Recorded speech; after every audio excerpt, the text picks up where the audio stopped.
Hello and welcome to another Wellness Wednesday. So this week I wanted to take some time and talk about what are the social determinants of health. It is really well known that the amount of time we spend exercising and the quality and quantity of food that we eat do highly influence our overall health and wellness. But there are other aspects of our life that play a key role in our overall health and wellness. Economic stability, which is what I'm going to touch on today. According to research done in 2019, 1 in 10 Americans live in poverty.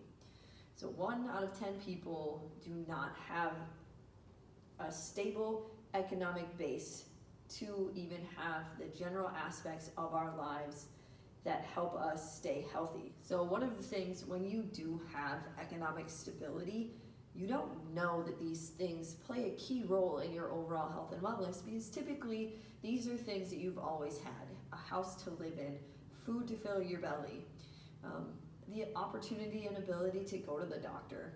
Those are all major parts of our lives that help us stay healthy, because if we don't have access to good quality, safe housing, we are subject to the environment, just like harsh weather and different things like that. We don't have the ability to have clean clothes. We don't have the ability to brush our teeth, wash our face, take a shower regularly. A lot of these things are really affecting people's lives when it comes to, if they are homeless, if they are in severe poverty. But even those individuals who do have access to housing and are not homeless still suffer from detrimental health effects of just having economic instability.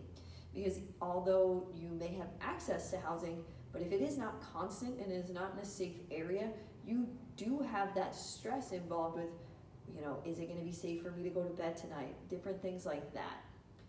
And although that economic stability does affect our access to healthcare, good quality food, and good quality housing, the underlying factor that plays a huge role in our health and wellness and just wreaks havoc on our bodies is the constant stress that is associated with that economic instability.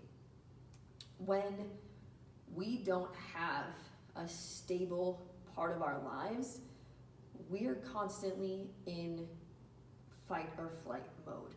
And so our body is constantly getting overstimulated by our stress hormones. And those stress hormones are perfect in a controlled, short duration. But when it is chronic and we are getting input from those hormones all of the time, it can affect all parts of our body and our health and wellness. And then it can increase our chances of anxiety, depression, cardiovascular disease. It can affect our sleep.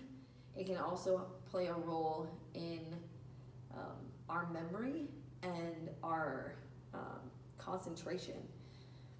The biggest takeaway from my discussion on the different aspects of social determinants of health is that we don't always have direct control over those parts of our lives. Although it may seem like you can choose to do this, choose to do that, not everybody has that freedom and that ability.